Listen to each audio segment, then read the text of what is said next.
All right. Welcome, everyone.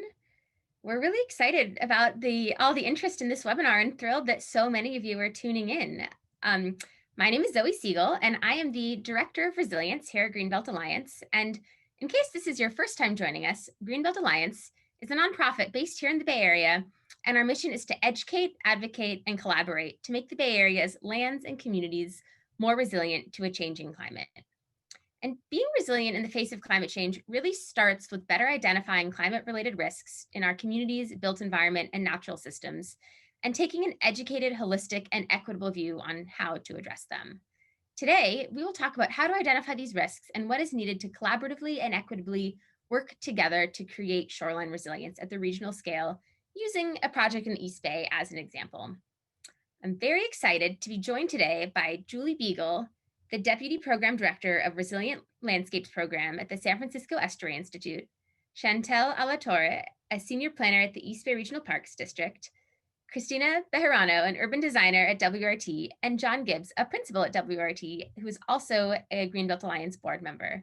So welcome, Julie, Chantal, Christina, and John. Together today, we'll learn about the risks we face due to sea level rise, what tools are available, and really dive into the integrated approach that the East Bay Regional Parks District is taking to solve this challenge. We're going to start with a short presentation and then move into a dialogue between the panelists. There's going to be some time at the end for Q&A, so please add your questions to the Q&A box. If you have any comments during the presentation, also feel free to chat them. And with that, I will pass this off to Julie. Welcome, Julie. Thank you. Thanks so much for having us, and thanks everyone for coming.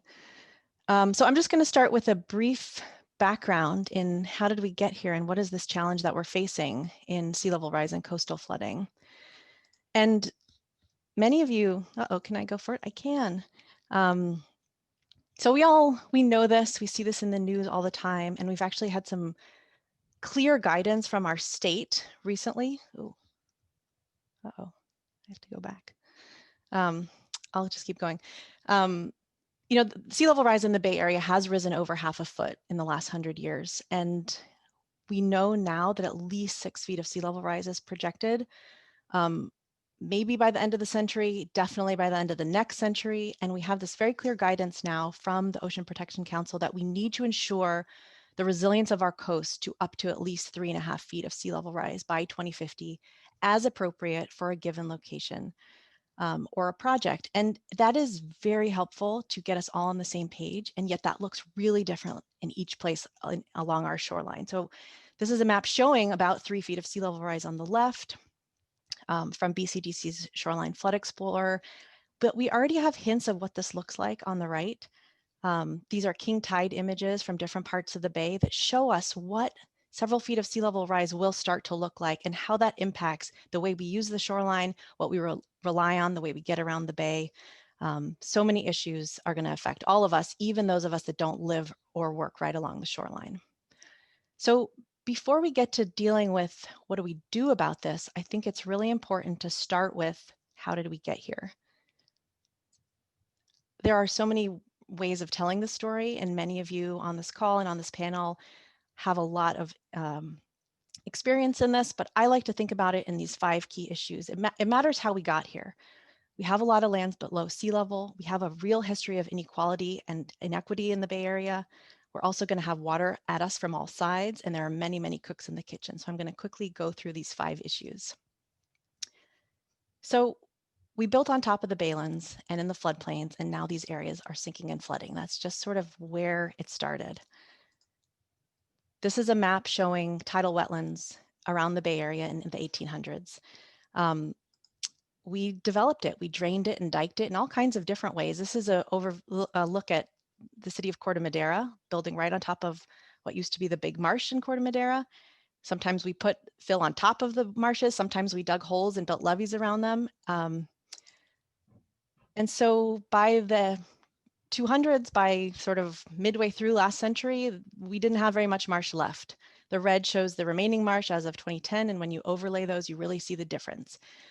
That matters because that area, once we built on top of it, it sank, which leads us to issue too, which is that we have a lot of lands below sea level.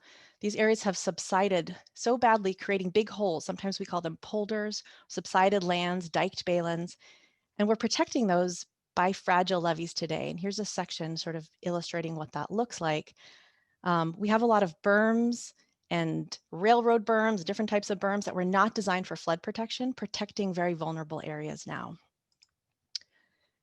Thirdly, we redlined the Bay Area so much that historically marginalized communities are living often at the lowest lying areas that flood the most regularly. Sometimes there are communities right on the edge of the shoreline with no flood protection. Sometimes flood protection is provided by a railroad berm, which again was not built for that purpose. This is the city of Richmond that is very low lying and has very little flood protection. And we know that sea level rise is only one part of the problem.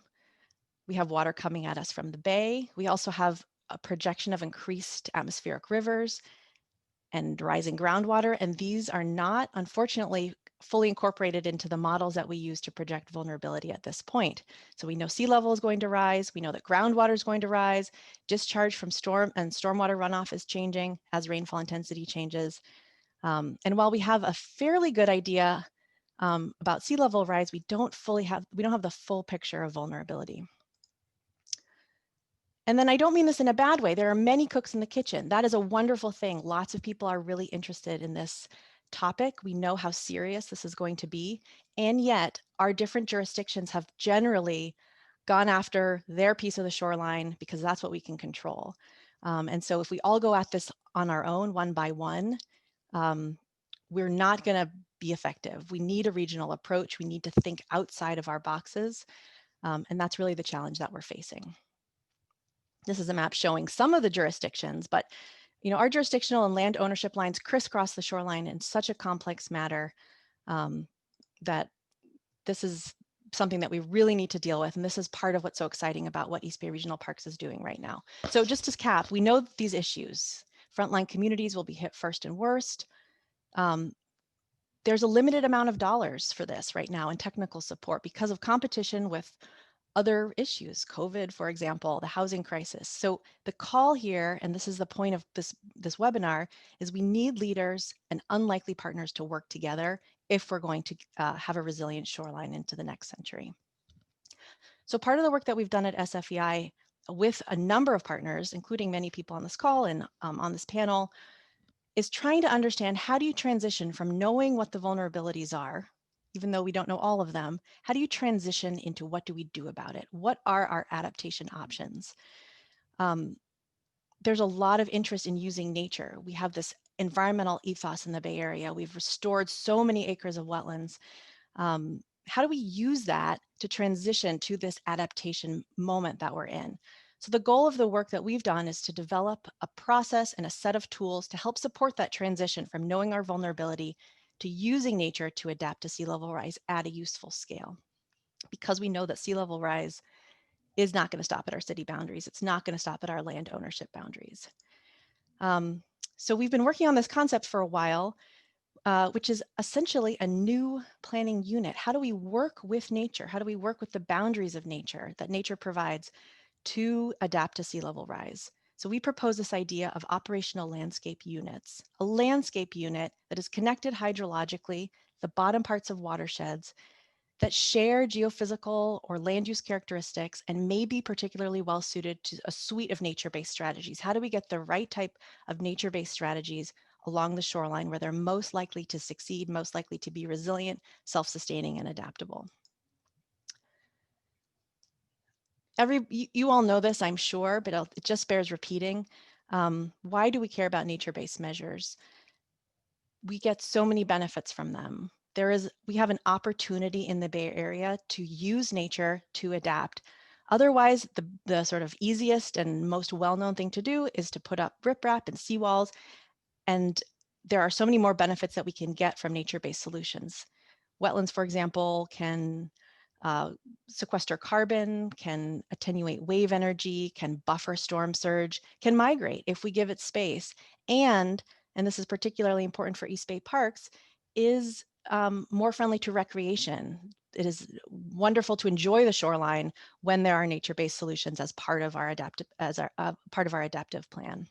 However, they are less familiar to many, and there's less technical guidance on where they're appropriate, when they're appropriate, how to build them. But it bears mentioning that these are not just standalone options. These are all part of an engineered solution along a spectrum of green to gray. So we can use green infrastructure and nature-based measures along with gray. It's not one or the other. So as part of this work, we looked at a host of nature-based measures, trying to understand, like I was mentioning, where they can be appropriate in the baylands and how they can be used, ranging from oyster reefs, submerged aquatic vegetation, all the way up kind of through the tidal zone with beaches, marsh restoration, but up into the supertidal area, which is not currently under inundation now, but we know from looking at those blue maps that it will be. How do creeks reconnect to the baylands? How can we prepare marshes to migrate?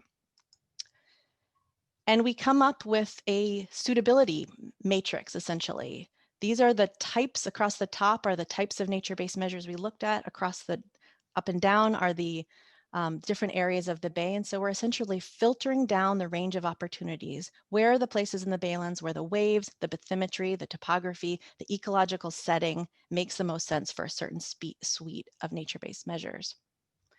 Oops, and the result, the result is this very spatially explicit framework to guide adaptation measures. This is one of those operational landscapes units, and this is where many of those types of adaptation measures may be appropriate, may be self-sustaining. And then you can put those together into a strategy. So it's not just do this here or there. How do these kind of connect together on a spectrum, on a transect? And how does that integrate with the infrastructure behind it? So this is being used as a toolkit to bring together stakeholders around a given shoreline unit. It can be helpful for regulatory agencies to understand kind of where can we get good projects. It has been helpful for guiding policy changes to have the way we regulate our shoreline adaptable to climate change and the new challenges that we face.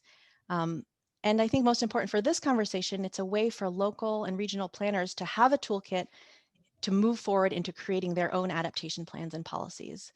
And with that, I'll pass it over to Chantal to talk about how the East Bay Regional Parks is attacking this very complex challenge. Thank you, Julie. You framed the history so well, and I especially appreciate you calling attention to the fact that water really knows no jurisdictional boundaries and the importance of creating a toolkit with the information that you provided us today.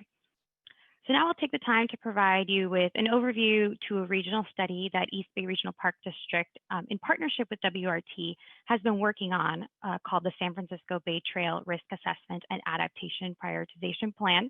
And I know that's a mouthful, but the project is also abbreviated as the RAAPP. So I'm going to take the next few minutes to share some details and some background information to provide context for the project before I hand it off to John Gibbs, who will go more into the details. Next slide, please.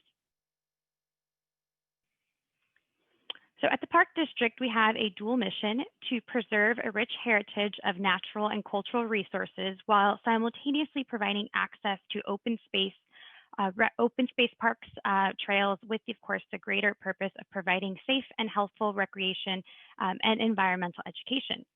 And we know that our parks and trails are susceptible to the threats that climate change pose. And we're reminded of that when our shoreline parks become inaccessible due to flooding. We also know that as a land manager, we really need to take inventory of our assets and how they are vulnerable in order to be proactive in responding to the threats brought on by climate change, whether that be at the shoreline or with our inland parks. So with that awareness, we at East Bay Regional Park District decided to really take a step back. And instead of planning for the climate hazards on a park-by-park basis, where we would isolate the problem and solution by park boundaries, we wanted to look at it through a regional lens with the intent of showcasing what we at the Park District could adapt and what we really needed partners and allies for in order to advance the science and create projects that had multiple project benefits, both to the adjacent community and natural environment, as well as at a regional scale. Next slide, please. And as we were thinking about this regional approach, we recognized that in order to continue to fulfill our dual mission of preservation and access to open space, parks, and trails, we needed a tool or a document that would guide us in this process by defining what our vulnerabilities were, where they posed a greater threat, and how soon did we need to adapt to the site. And conveniently enough, as we were having these conversations in 2018, and as we were thinking about this regional approach, Caltrans opened the application period for their SB1 adaptation planning grant. We applied and were successful. And because of that, we were really able to begin this process and examine where the vulnerabilities were and the risks were for our 40 miles of Bay Trail that we own and manage. And as you can see this visual on your screen, this green area, this kind of speaks to what Julie was talking about of layering the work that we got from the Adaptation Atlas, and then also putting it context with our regional parks. So this visual is the geographical scope of the project itself. So it encompasses land in both Contra Costa and Alameda County and many cities and of course miles of Bay Trail. So now that you have the history of how we got here, based off of the overview and the resource that Julie provided, and of course the context of why the Park District decided to pursue this project, I'm going to turn it over to John Gibbs with WRT to dive into more of the details and provide an example of how East Bay Regional Park District used the Adaptation Atlas. Thank you, Chantal. Greetings, everyone out there and enthusiasts of protecting our bay, protecting our shoreline access today, yesterday, and really with this study and this great work and the sponsorship of Greenbelt Alliance far into the future. I'm optimistic for the good work ahead and the number of people that are really interested in this topic. Just wanted to introduce WRT. We're an integrated planning, landscape architecture, urban design practice based here in San Francisco with our feet firmly on the ground and working throughout the bay from the open water up into our wildlands and within communities in between. This work is really important and central to our practice as we understand how communities work, how to protect and advocate for our underserved communities, how to integrate mobility, open space, public access, and work within the structures of nature to arrive at sustainable solutions. This is a project that relies both on broader thinking, as I described, but really the important science and engineering and resilience and partnership and economic strategies that our team provides. So we're really pleased to be joined by ESA, RAAPP, SFEI, and Julie, who we heard from a moment ago, and On Climate, a really fantastic group, really positioning the partnership question. And we'll hear more about that as we move forward. I'm going to introduce my colleague, Christina Bejarano. She's going to talk to introduce this process that we've gone through, and I'm going to come back in just a couple of minutes and talk more specifically about how we're applying this at one of the particular sites as an example of our study and our process. Great, thanks, John. So yeah, as Chantal introduced the project earlier, the key issues that we're really focused on in the risk assessment and adaptation plan are to understand sea level rise projections, through the end of the century, but also really understanding the ecological impacts to critical habitat areas across the shoreline, the public access impacts, and then tie those things together so that we can develop strategic partnerships to address a lot of those things and to design in a way that really maximizes the potential for all the co-benefits throughout the future adaptation planning projects. So I will jump right into talking through how we put the approach together in order to do that, because it is a very large area. So we pulled a lot of key partners onto our team. So thankfully we were supported by ESA and Julie's team and their great work at SFEI, in addition to Alexis Robert, as John was saying. But all of these partners helped put together the overall shoreline analysis. And I'll walk through some examples of that. We'll see here how that informed the risk assessment that we have been documenting. And then John will take us through some of the example projects that have come out of that. So the overall short analysis was definitely supported and based on some of the project goals that we developed with the Park District team. The main goals certainly to provide resilience through the end of century,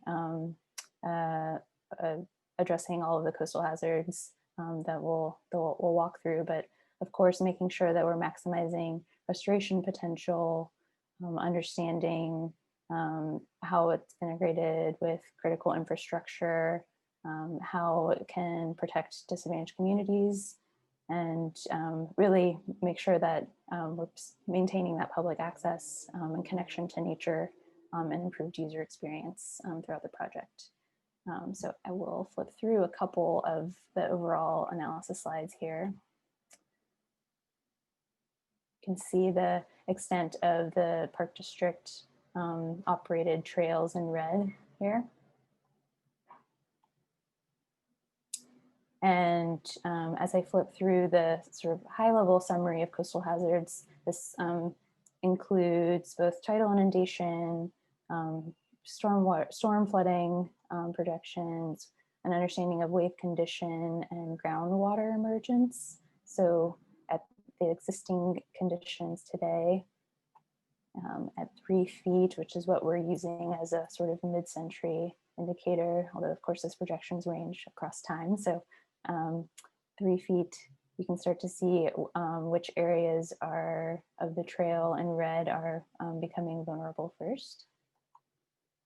And then at 6 feet, those areas expand quite a bit. And I realize this is at a large scale, so there are a couple of zoom-ins here, but this is also available if you'd like to take a closer look on our website, which we'll share a link to here in a moment.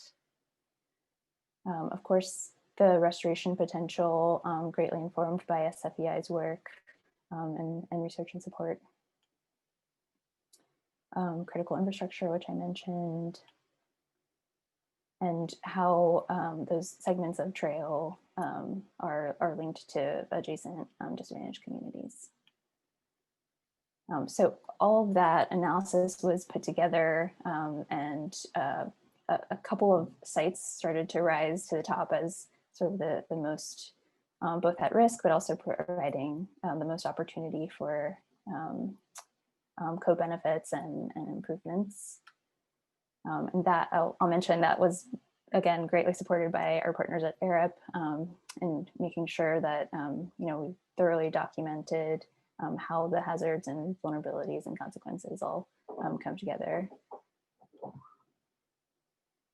And you can see that these top 8 areas are what we consider to be the most at risk and also offer the most potential for change, like I mentioned.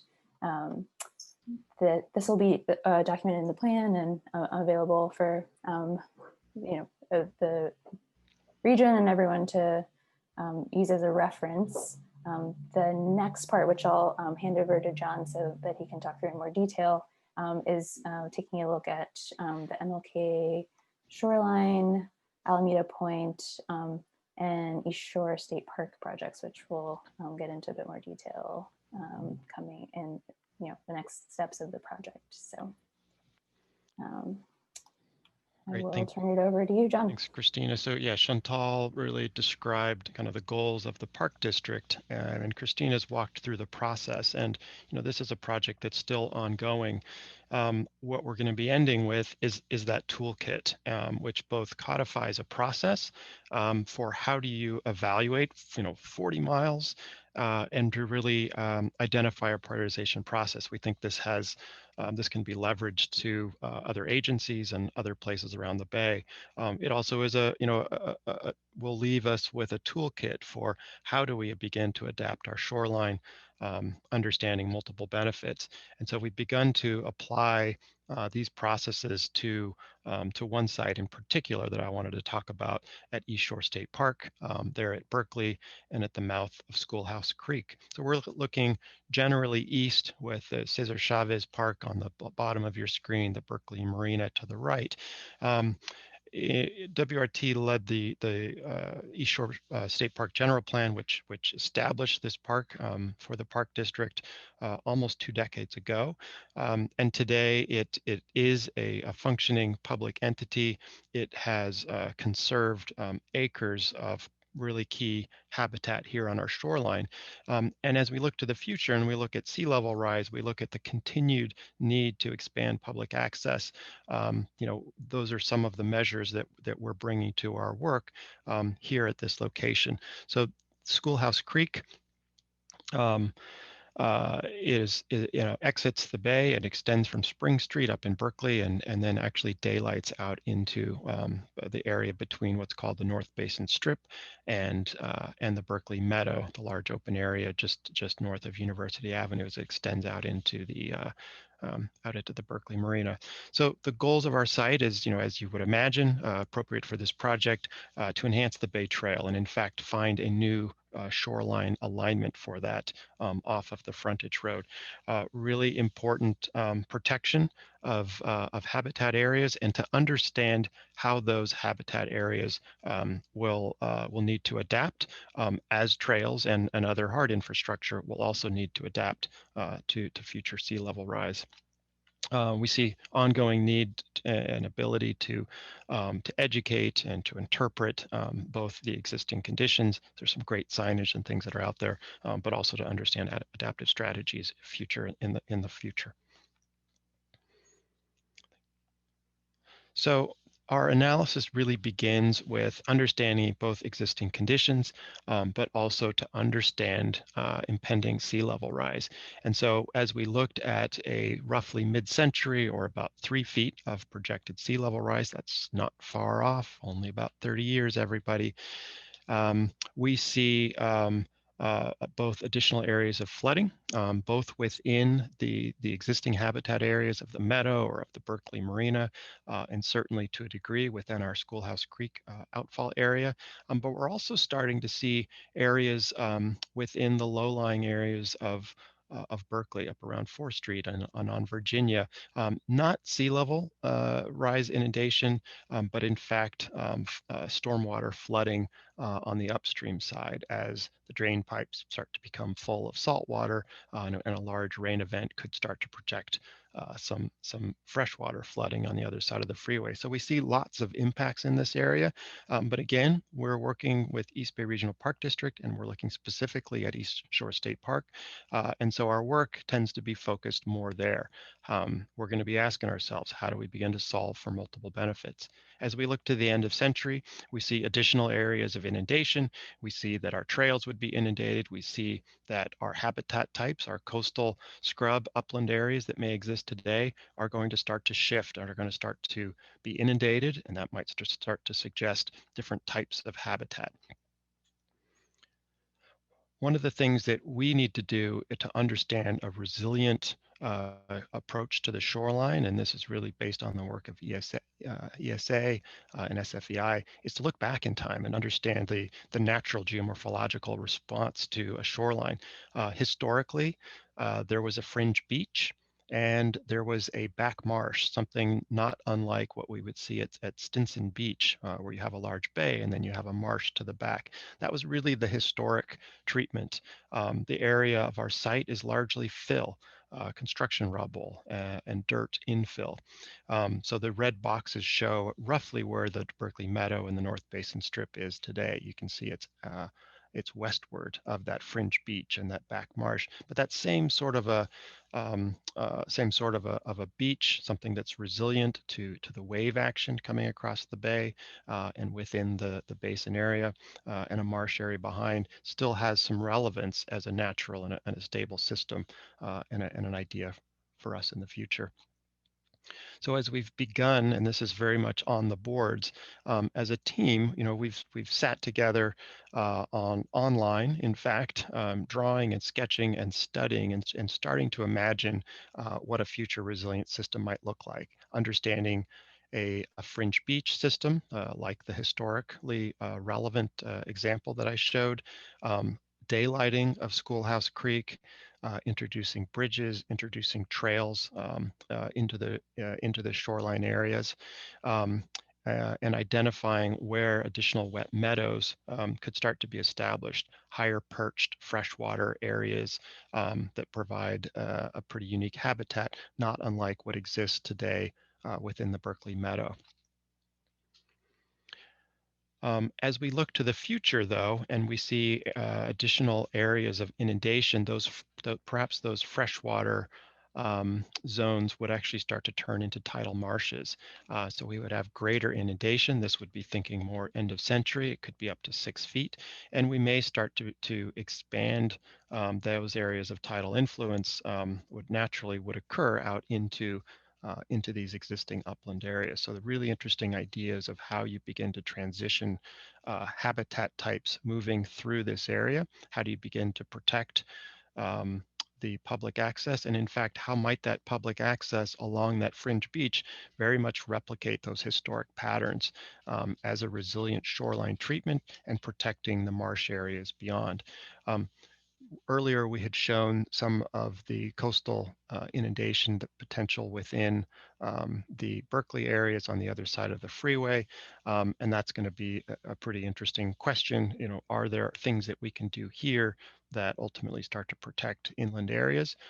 We have ongoing discussions with the city of Berkeley. We're going to be meeting with them shortly to begin to talk about that. But let's just do a quick little visual here. This is the North Basin Strip, the Berkeley Meadow at the bottom of your screen here at present day. And we have put together a visualization of what that long-term strategy could start to look like, where Schoolhouse Creek is daylighted, the culvert is pushed back to the frontage road. We're introducing public access, shoreline treatments. There are some rock outcroppings that then allow natural gravel beaches to form. Natural beaches and gravel beaches are quite resilient as an adaptive shoreline treatment, and the good work of ESA describes how those beaches actually begin to migrate upward in elevation as sea level rise occurs.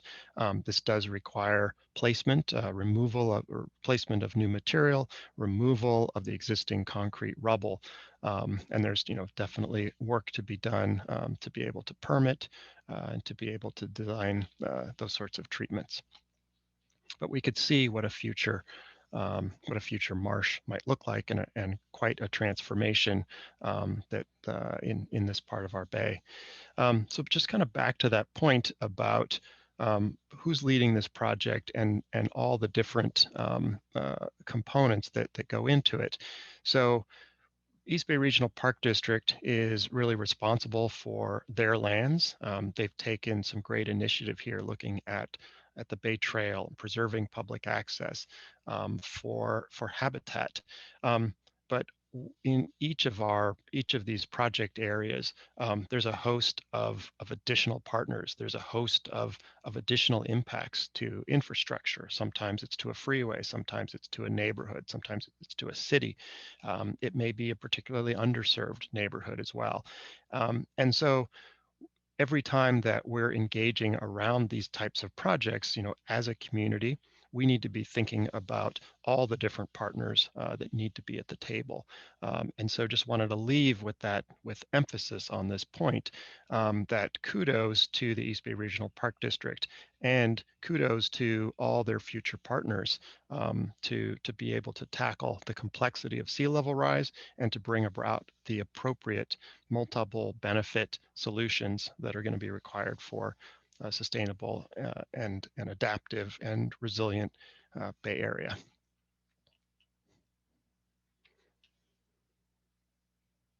All right. Well, thank you very much, John, Christina, Chantal, and Julie. I'm going to stop sharing my screen and ask if all of the panelists can come back on screen. And I would love to transition to have more of a dialogue, more of a conversation with all of you before we open it up to questions from the audience. I think that was a really informative presentation, and you all really highlighted, the importance, this great need for this big collaborative effort in order to undertake this very challenging issue that we are all facing.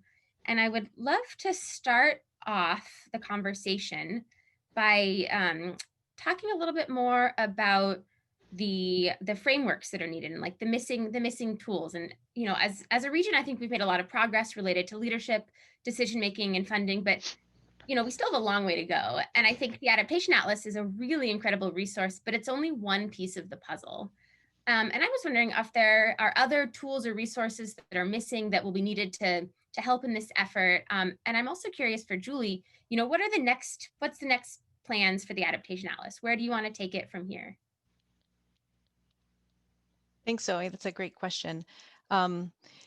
Yeah, we do have a real need for technical assistance to all the projects that are going on. I think you pointed out, well, I think a lot about incentives for funding and collaboration that we are sort of working towards but don't have yet. So there's like that bucket of things that we need. To center communities in these discussions, I think is a huge piece of the puzzle that is not, it's little bits starting, but that is critical. These decisions can't be made from the top down. They need to be made with communities and by communities. I think technically, I saw that there's a lot of questions about how risk was evaluated. There has been a lot of work done assessing vulnerability. Art Bay Area and BCDC have done an amazing job looking at our vulnerability to sea level rise across the entire region.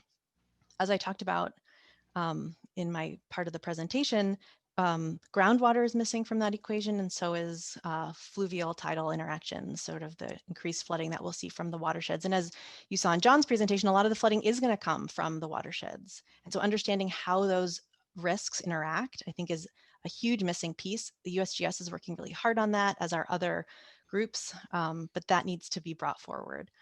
In terms of adaptation strategies, I think the Adaptation Atlas takes it a first step. It really was a first step. There's tons of guidance about how to do riprap, how to do seawalls, how to permit that.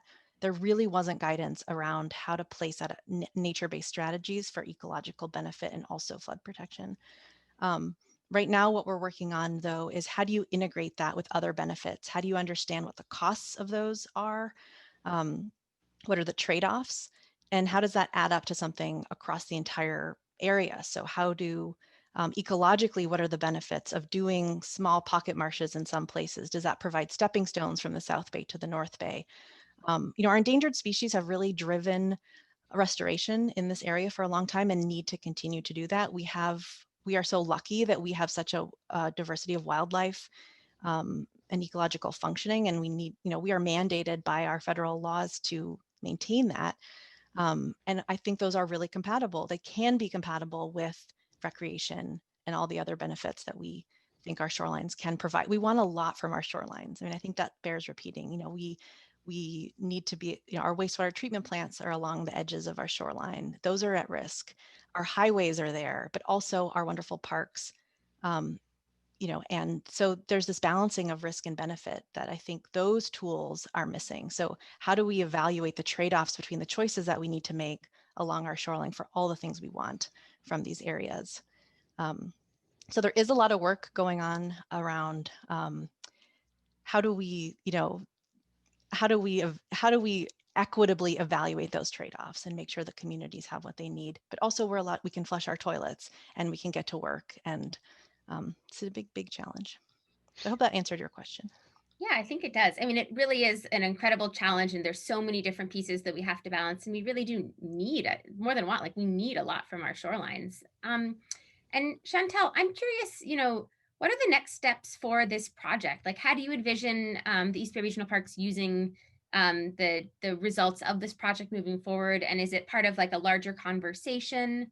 And then also there was a question from the audience related to this. And how does this fit into the Bay Trail? Yeah, thank you. So the whole purpose of the RAAPP, or the intent behind it, was to build it to be a tool.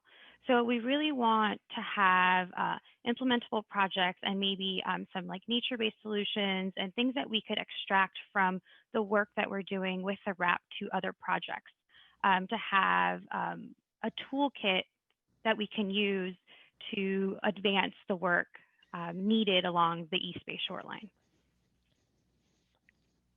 And then the second part of the question, can you say that again? Oh, yeah. The second part of the question is just how does it fit? How does this fit into the Bay Trail? Well, the Bay Trail is one of our stakeholders with this project. So we've been collaborating with them and identifying where, if the alignments are actually correct, what projects they are focusing on, and how we can align resources to be able to create more access to the Bay Trail and create public access for the surrounding community members. Great. And John and Christina, how can other jurisdictions possibly replicate this process, and how are we providing guidance, more broadly about the document resulting from the RAAPP? Yeah, I think Christina can weigh in also. I think that we're starting as a Bay Area, we're starting to build I think a great body of work around coastal resilience, and I think it's the good work of SFEI. I think it's the Resilient by Design Challenge that in the collaborative process there that generated a lot of really good data, and I think some really good awareness. I would really hope that the outcome of this project, it really is that toolkit, that it's both a tool for East Bay Regional Park District, and an amazing agency, but also one that's limited when the reality of resources. How do you really be strategic? How do you really prioritize for maximum benefit, both for their goals, but also to leverage those partnerships? And I think that this tool is going to be useful for other jurisdictions. We're working up in the County of Marin. We're working on the San Mateo coastline. And I think that these issues of coastal inundation are happening all over. And so what are the criteria that we tend to use? What are the typologies of shoreline that are appropriate? And to be able to produce a document and produce that guidance that allows decision makers, funders, to better position, to better prepare. We were really fortunate with the Caltrans Adaptation Planning Grant, and I think that we could perhaps do even more work, or at the next time around, because we would have finished and have this tool already in place. And I think that we're going to get better as a community and as a region, solving for adaptation. The more of these projects that we've got under our belt. Yeah, absolutely. And then I wanted to jump over to a question about regional leadership. And I think, it's so interesting to learn about, what the East Bay Regional Parks is doing to tackle this issue head on. But I know, they can't do it alone. And I think, this issue requires quite a bit of additional, regional leadership. And I'm curious, what your thoughts are on what kind of regional leadership is necessary to really make sure our shorelines and beyond are resilient. And maybe, Julie, if you could start this question. Sure. So right now, BCDC is spearheading a process kind of based from that perspective. We know there's regional leadership needed. We can't all go it alone. We can't just each solve our own individual problems, because what we see happening when we let that occur is that the wealthy cities pass a bond and build a levee or a seawall. And that's what's happening in many of our communities. And we live in an enclosed bay. And so our water pushes elsewhere. And so that we, by doing that, we push the problem to somebody else. And that somebody else are the cities and the stakeholders that aren't able to pay for or build, or don't have adequate flood protection for all the reasons that we've talked about. So that the regional leadership is really necessary. I will say that regional leadership does not mean putting a tide gate across the Golden Gate Bridge, because that then has massive impacts. That is a whole other webinar to talk about why that is not the approach, and we see that approach in other parts of the world, and they have a very different setting than us. So how do we use our unique inland estuary,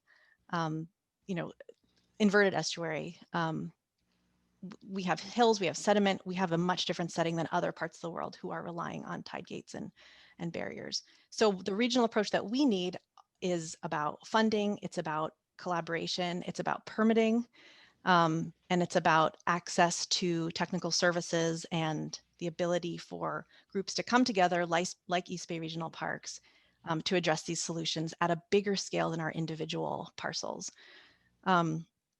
I think that's what BCDC is trying to do with their Bay Adapt program. They've brought together stakeholders from across the Bay, and it's a very collaborative, inclusive process so far. And I actually think I think Zoom and COVID have actually increased that because more people can come to meetings. You don't have to travel.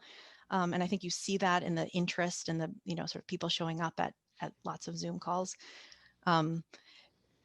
And then that needs to go to the state level. So there needs to be, a connection between what local land use decisions are how local land use decisions are being made, how that's supported at the regional scale from regional entities. There's a group called BRIT, which is I'm going to really flub the acronym, but it's basically all the resource agencies that have come together to try to streamline permitting so that we are protecting our endangered species and we're protecting our clean water, but we're also making it go a little bit faster because we know how limited time is right now. There does need to be guidance from the state. We have the state guidance. I think there could be more in terms of incentivizing working together, funding. Like, we talked when Chantal talked about how East Bay Regional Parks got this funding, it is sort of opportunistic right now. It's like different agencies are saying, oh, there's an opportunity, let's go do it. It's not, I wouldn't call that support. I'd call that, good for East Bay Regional Parks for going after this so soon. Marin Parks is also doing that, but there's so many entities that need access to this type of funding. I'll stop there. Sorry for going on for so long. No, that was great. Thank you. And so we have a lot of questions from the audience, which is wonderful. And there are a number of questions related to, the concept of transfer of development rights. And I know this isn't something that we, had previously talked about in our prep conversations about this webinar, but I think it is a really interesting topic. And I'm wondering if, maybe the next iteration of the Adaptation Atlas, or if some of your designs or projects are taking into consideration this concept of transfer of development rights, and anybody who wants to answer this question is welcome to. I can just start, and then John, maybe you can talk about how it applies at this scale. Part of the Adaptation Atlas work, we partnered with SPUR, and so SFEI brought expertise in nature-based shoreline adaptation, and SPUR brought this sort of policy, regulatory, and financial toolkit.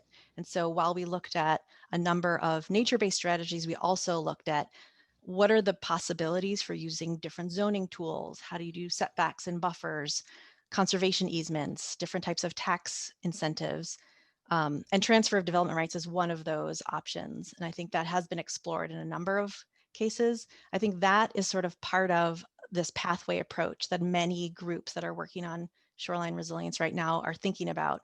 How do you lay out a pathway so that we do a number of moves right now in the short term? How do we set ourselves up for transfer of development rights as flooding gets untenable?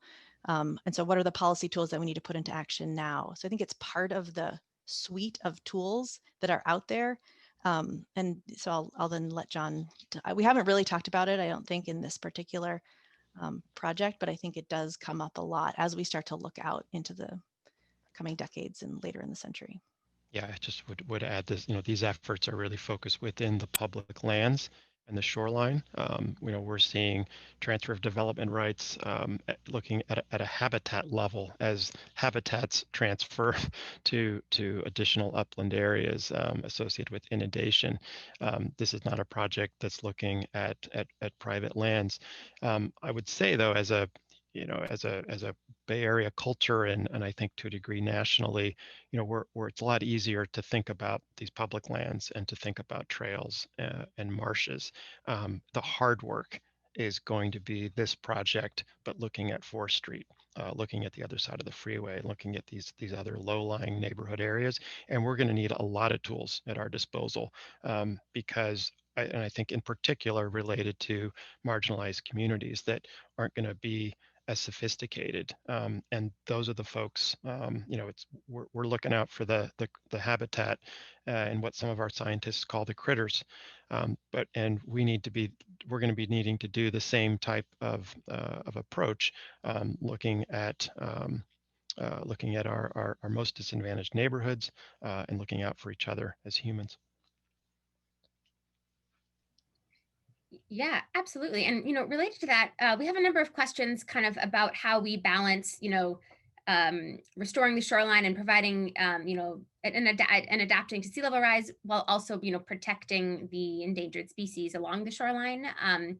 And I'm wondering, are there strategies that we can, implement to provide perhaps a higher elevation escape for habitat and provide protection from, human disturbance? Or how do we balance the human risk versus the species risk?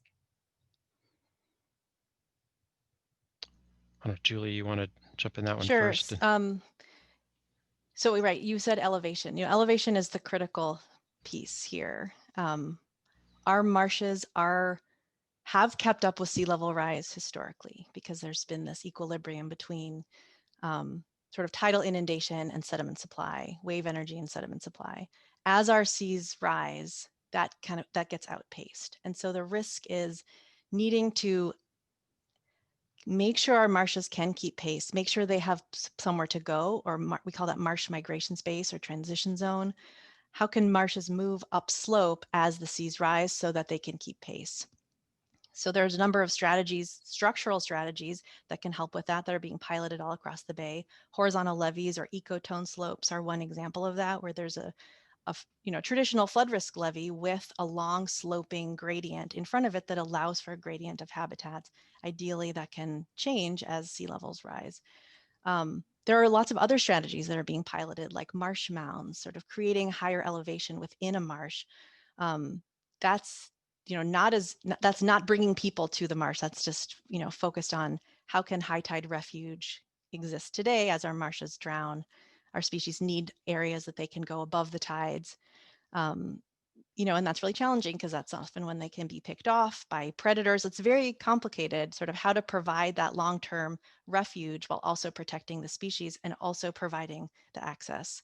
I think there's a lot of examples in the North Bay where this has been done successfully, where we've learned lessons from how to do this. And we can, so John was saying we need more of these pilot projects so that we can learn what works and what doesn't. And I think we have a huge community of practice of 40 years of marsh restoration in the Bay.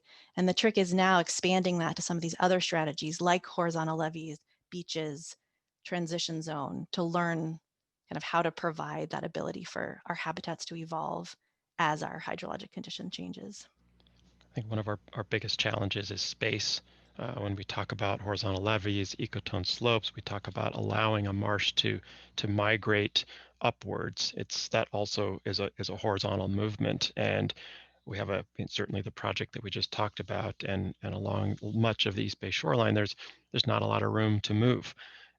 We have a freeway, or we may have existing neighborhoods, and so I think our challenges are pretty stiff in terms of understanding how do we preserve those lands. And it does start to involve some fill.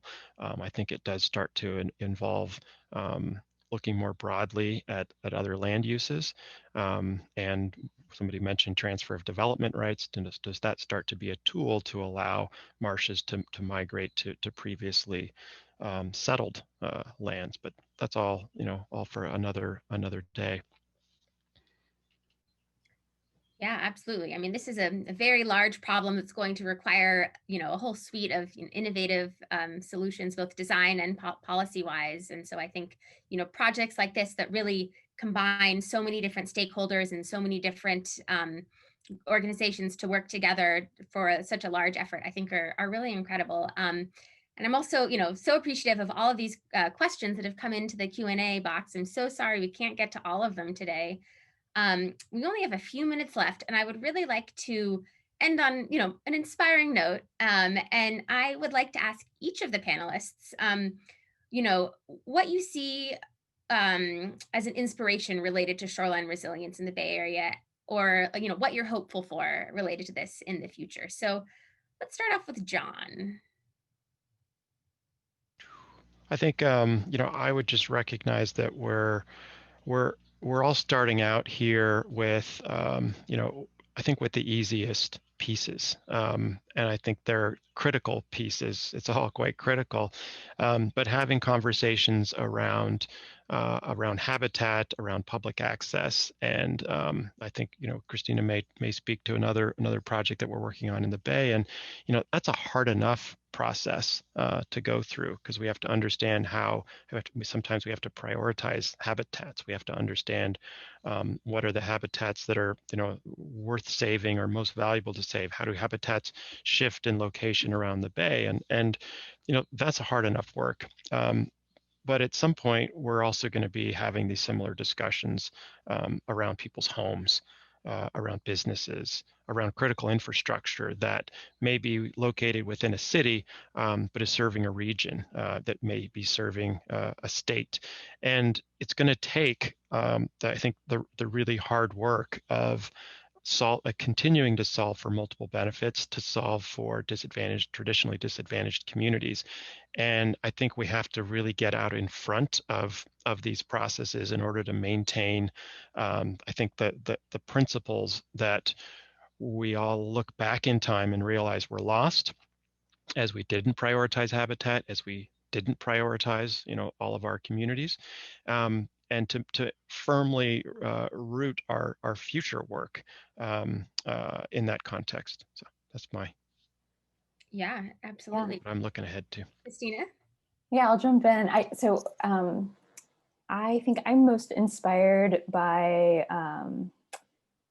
really how all of many different experts with different backgrounds have been coming together and bringing their expertise and sharing it with larger groups that don't have the same background, but doing it in a way that, we're educating, but also listening and understanding how it might not perfectly align, or where there are clashes with other disciplines, with other goals that exist in the community. So I think it's been a really great process of making sure everyone's quite humble to the fact that we're all trying to understand how all of these impacts are starting to fit together, that no one truly knows exactly how all the shorelines are going to be impacted and what the end result will be, but we're working together to learn from each other what we do know and hear what some of the priorities are and how to align those with what the community's needs are. So I think I'm really inspired by the fact that our team has been able to start that conversation with a lot of communities and carry it forward. And I'll just mention, I saw a question in the Q&As about how we're engaging with communities, and we did have a public webinar recently, and if you follow the link to the website, there's opportunities to comment. And yeah, it's still very much an ongoing conversation and engagement with other stakeholders. So stay tuned for more in the future. But yeah, I think that's what I'm inspired by, is this ongoing conversation that will keep evolving. Great, thank you. Chantal, what inspires you? So for me, being part of this process with this project, I've really been inspired by other jurisdictions' willingness to cooperate.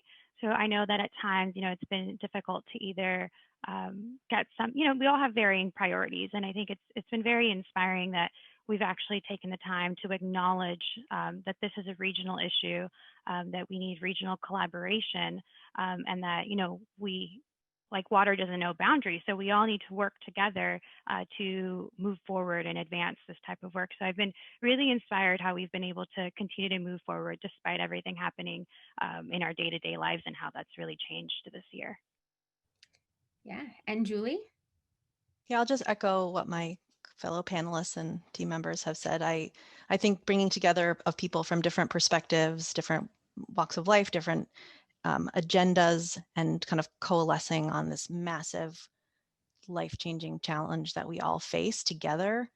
This, it's not just along the shoreline, it's everybody in the Bay Area will be impacted by this. And I think that growing understanding of how critical this is, even though we have so many issues to deal with today, I think the intersection of those issues, it's been inspiring to see wastewater treatment plants be interested in shoreline adaptation and nature-based solutions. I'm so impressed by East Bay Regional Parks for thinking at this scale. And I think more and more people can learn from, and there's room for everybody in this problem. There's so much to do and we don't have a lot of time. And while that's sad, it's also very inspiring to see the energy that everyone is bringing to the table. Yeah, absolutely. And I'm inspired by all of you. And unfortunately, we are now over time, but I just really want to thank all of you for joining this panel today. And I know, full resilience will only happen when we really can collectively work together to make sure all of our communities and ecosystems are able to adapt and thrive and rebound stronger. And at Greenbelt Alliance, we're rising to this challenge by educating people, advocating for bold change, and collaborating to address climate risks. And just this month, we released our new strategic plan that details how Greenbelt Alliance is working to help our region adapt and thrive in this changing climate, and really drawing on the power of nature-based solutions and unique partnerships like we were talking about today. And you can learn more about the strategic plan in the chat box, or go to greenbelt.org/strategic-plan. And if you're interested in learning more about any of the work discussed in this conversation, there's a number of links that have been shared and will be shared again in a follow-up email. But if you have any questions, feel free to reach out to me and I can connect you to one of the panelists, and we can go from there. So thank you to all of our panelists and to everyone who joined today. We really enjoyed this conversation and we look forward to making the Bay Area more resilient together. See you next time. Goodbye, everyone.